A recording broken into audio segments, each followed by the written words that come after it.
자, 오늘은 좀 무서운 이야기를 해볼까 하는데요. 우리 주변 흙 속에 흔하디 흔한 곰팡이가 어떻게 인간의 몸속으로 들어와서 가장 파괴적인 감염병 중 하나로 돌변하는지 뉴 잉글랜드 의학저널에 실린 리뷰를 바탕으로 이 털곰팡이증에 대해 한번 깊게 파헤쳐 보겠습니다. 지금 보시는 이 사진이 바로 털곰팡이증의 무서운 현실을 그대로 보여줍니다. 입천장이 까맣게 변해버렸죠. 이게 단순한 염증이 아니고요. 혈액 공급이 완전히 끊겨서 조직이 말 그대로 죽어버린 괴사 상태인 겁니다. 이 엄청난 진행 속도와 파괴력, 바로 이게 오늘 우리가 다룰 이야기의 핵심입니다. 여기서 당연히 이런 궁금증이 생기죠.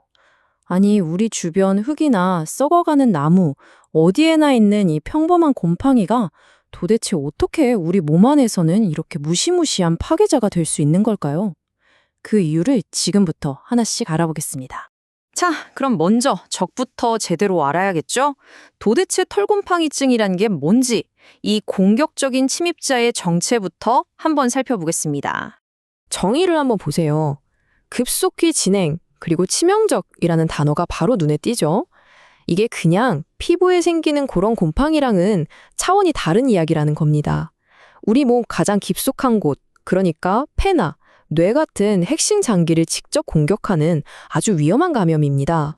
네, 이 문장이 모든 걸 말해주고 있어요. 다른 무서운 진균 감염들과 비교해봐도 이 털곰팡이증의 침투 속도나 파괴력이 그야말로 압도적이라는 거죠. 바로 이 점이 털곰팡이증을 그토록 위험하게 만드는 가장 큰 이유입니다. 그렇다면 이 곰팡이는 대체 어떤 방식으로 우리 몸의 방어선을 뚫고 들어오는 걸까요? 이 녀석들이 우리 몸의 약점을 어떻게 파고드는지 그 공격 전술을 한번 들여다보겠습니다. 감염 경로는 크게 4단계로 볼 수 있어요. 첫 번째, 공기 중에 떠다니는 아주 작은 포자를 우리가 숨 쉴 때 들이마십니다. 건강한 사람이라면 면역 체계가 여기서 다 막아내죠. 근데 문제는 면역력이 약해진 사람이에요. 이 포자들이 세포에 착 달라붙어서 몸속으로 침투하기 시작합니다. 그리고 가장 무서운 부분이 바로 이 3단계, 혈관 침범입니다. 곰팡이가 혈관 안으로 파고들어서 혈액을 굳게 만들어버리는, 즉 혈전을 만드는 거예요. 결국 혈관이 막히니까 그 혈관이 먹여 살리던 조직들은 산소랑 영양분을 못 받아서 순식간에 썩어버리는 거죠. 이게 바로 아까 사진에서 본 괴사입니다. 다행히 이 곰팡이가 아무나 공격하지는 않아요. 얘네들도 나름대로 타겟이 정해져 있습니다. 주로 우리 몸의 방어 시스템이 무너진 사람들을 노리죠.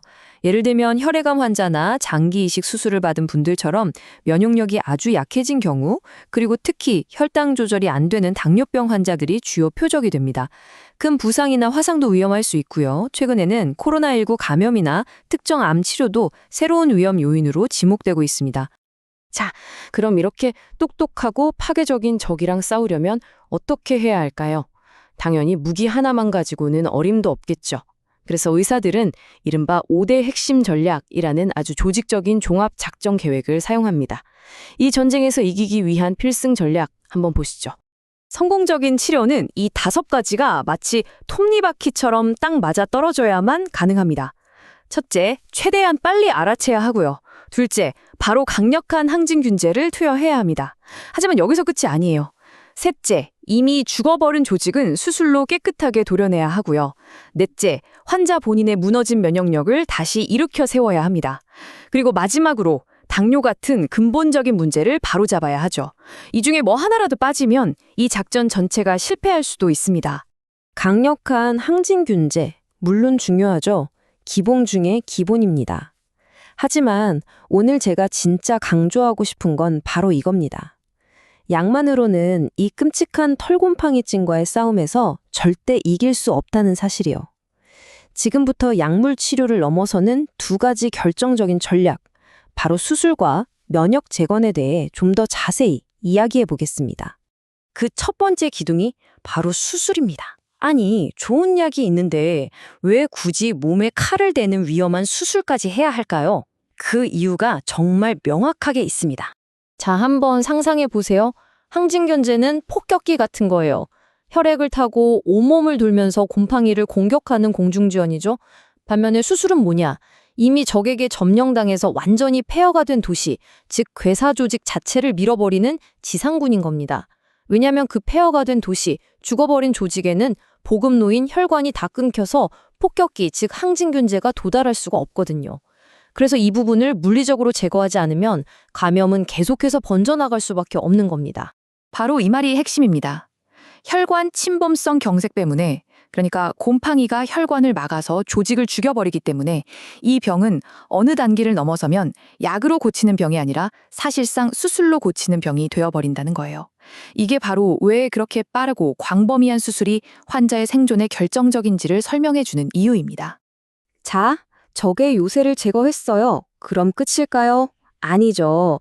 이제 무너진 우리 쪽 성벽을 다시 쌓아야 합니다. 약물 외 치료의 또 다른 핵심 축, 바로 환자 자신의 군대인 면역 체계를 다시 일으켜 세우는 겁니다.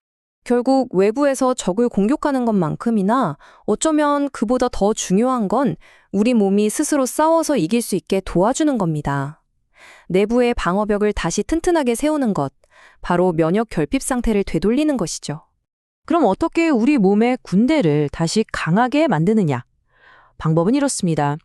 일단 당뇨 환자라면 혈당부터 잡아야 하고요. 면역 억제제를 쓰고 있다면 가능한 한 빨리 줄여야 합니다. 그리고 여기서 정말 중요한 게 나오는데요. 바로 호종구라는 백혈구 수치를 정상으로 돌리는 겁니다. 이 친구들이 바로 곰팡이를 잡아먹는 우리 몸의 최정예 부대거든요. 논문에서도 성공적인 결과에 가장 중요하다고까지 강조할 정도입니다. 그러니까 정리하자면 이겁니다. 털곰팡이증과의 전쟁은 그야말로 총력전이에요. 항진균제라는 미사일로 적을 직접 공격하고 수술이라는 불도저로 적이 점령한 폐허를 밀어버리고, 그리고 마지막으로 우리 몸의 면역이라는 성벽을 다시 단단하게 쌓아 올리는 거죠. 이 세 가지가 한 팀으로 완벽하게 움직여야만 비로소 승리의 깃발을 꽂을 수 있는 겁니다. 자, 마지막으로 이런 생각을 한번 해보게 됩니다. 암 치료나 장기 이식 같은 현대의학의 눈부신 발전이 역설적이게도 우리 몸의 방어력을 가진 사람들을 더 많이 만들고 있잖아요. 그래서 털곰팡이증처럼 과거에는 그냥 흙 속에 있던 곰팡이가 지금은 이렇게 무서운 위협으로 떠오른 거고요. 그렇다면 앞으로 우리는 또 어떤 우리가 잊고 지냈던 오래된 적들과 다시 마주하게 될까요?